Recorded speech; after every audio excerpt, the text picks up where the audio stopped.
Sooner Scoop HD.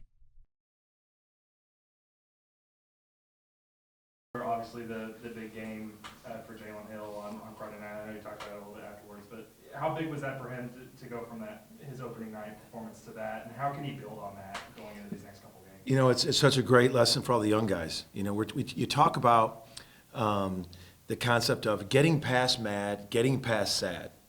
It's a big thing in college sports, man. You know, get over being mad, get over being sad. And he was mad at how he played. You know, you don't feel great when you don't play that way. You're sad about how you play. And he just got past that and went to work and just was focusing on what makes him good. I mean, he got a real, you know, he missed a couple easy ones to start the game last game, and he had a real tough one to start this game. And his mind was in such a good place. We really talked to the younger guys and everybody else about that, you know, about his mindset was so good of just coming in. And it wasn't based on just because he saw the shots going in. He started out, his defense was like high level, like the way he was switching, how physical he was on defense.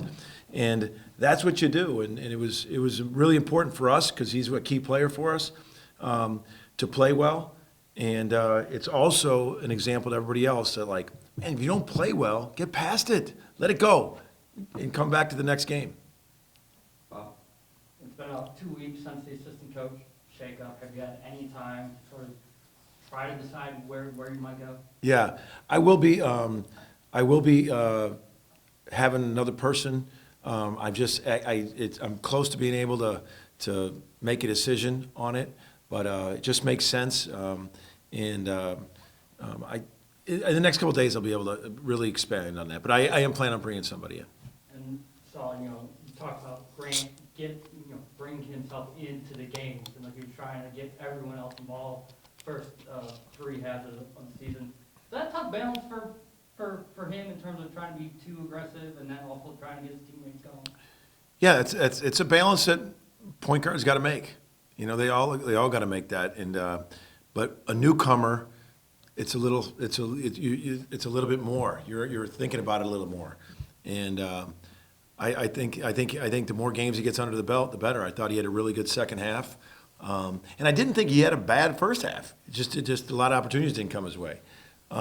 So that balance is normal when you're coming in as an older point guard. And but I got total confidence. I thought he's doing it really well in practice. His mentality is really good about it. And but that balance is real. And the more games you get logged in, you don't think about the balance. It's just naturally happening. You're getting him involved. You're looking for your shot as well. And his shot comes in the flow of our offense a lot, which we want.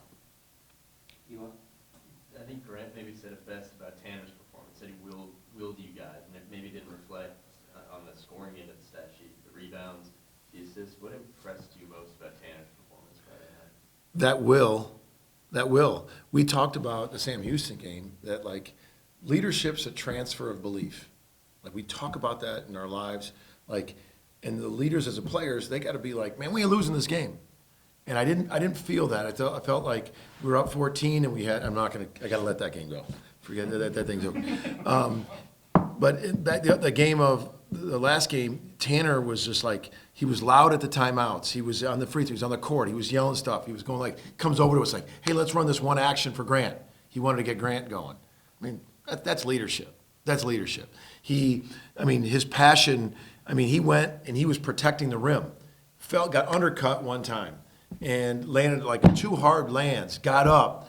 I mean, his passion and his will was contagious, and it was a transfer of belief with the rest of the guys that were winning this game. And the sweetest part about it is he was doing it without getting shots. And in this day and age, guys do it. You see it all in AU. The guy won't do nothing for 10 minutes. He'll make one shot and be like, let's go. And like, where have you been for 10 minutes?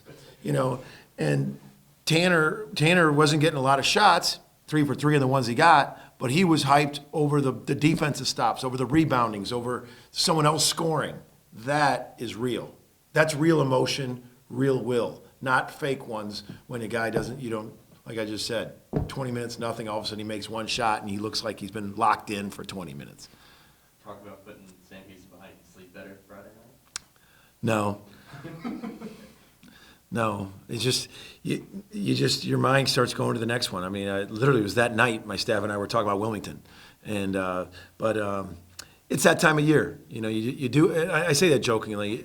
Your health and mental health is got to be a premium, and I do feel like, you know, sometimes in this profession you have that sometimes be secondary and third, but you know you got to get your sleep and your rest. But it does help. What am I going to lie? It does help when you win better. You sleep better. Go to Nick. Coach, Miles was came off the bench, played 20 minutes, and really saw it out and got a lot more minutes than the rest of you guys that came off the bench for you. Is he someone that you're really looking to fill some kind of like six-man role, or are you kind of looking at other guys to do that? I don't really dub anybody as like six man. Sometimes it naturally happens, like that you dub the player off the bench with the most minutes gets six man. But like I really don't dub it. I can just tell you this about Los. Every day his confidence is growing. Every day he's got a jet speed that can get the domino started for us. He in a tight game, he stepped up, made free throws, made a big three, made a nice pass, like made plays, had a nice defensive play. I think he too looked at his defensive performance against San Houston State and was like, I can do better. And but his confidence is growing every day, and he's earned what he's getting. He's getting primetime minutes, and we have confidence in him, you know, on both ends. Any additional questions?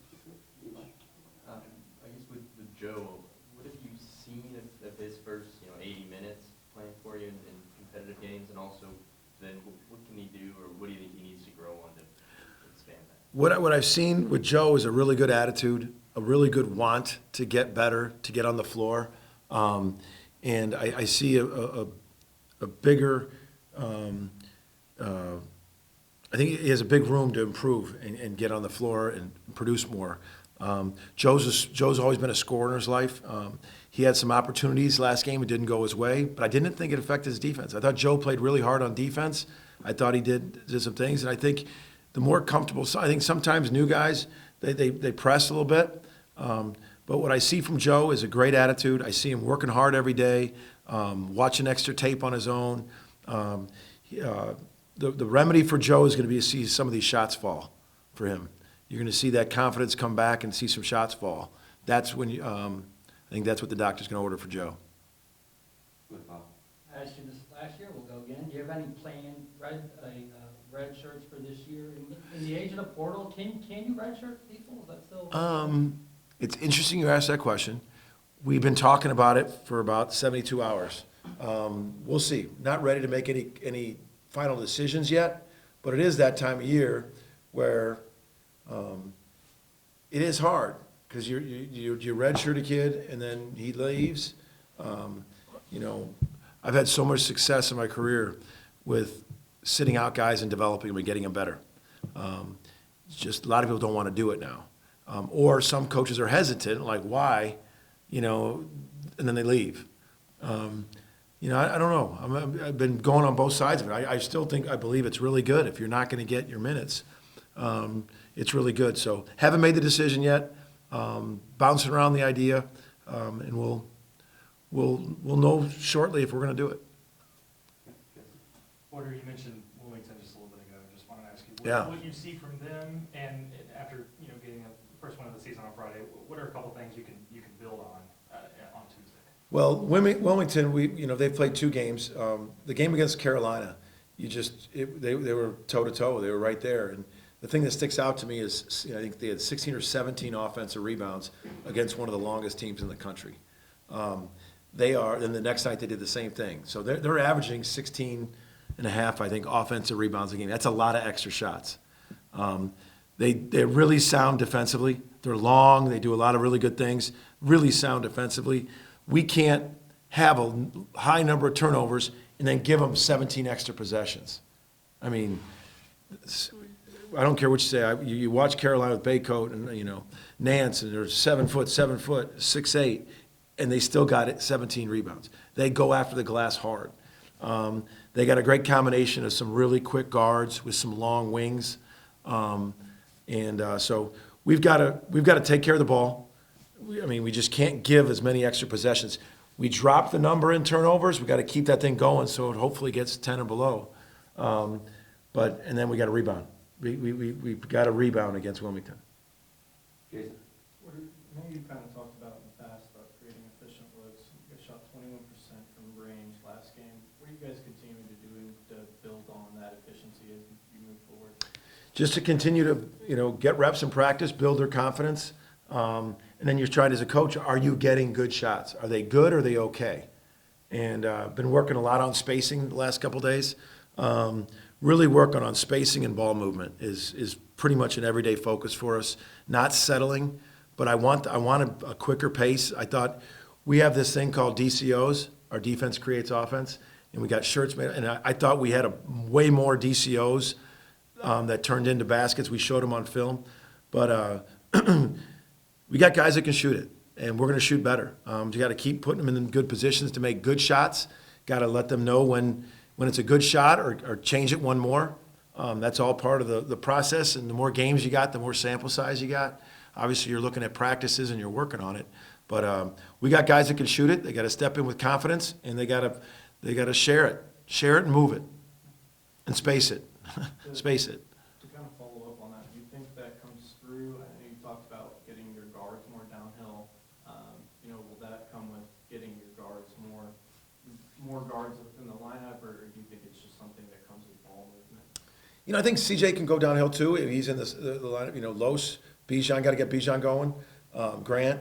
I just think it's when we go downhill, what do you, I think I told you guys this. I had a scout tell me they evaluate guards, what they do when they get to the paint. I think we need to continue to make better paint decisions. If we go downhill, are we taking a tough two, or are we getting a paint touch three?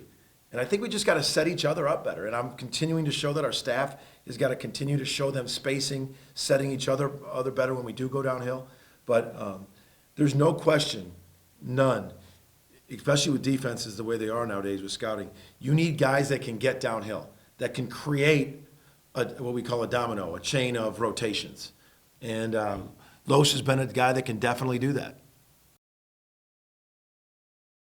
Sooner Scoop HD.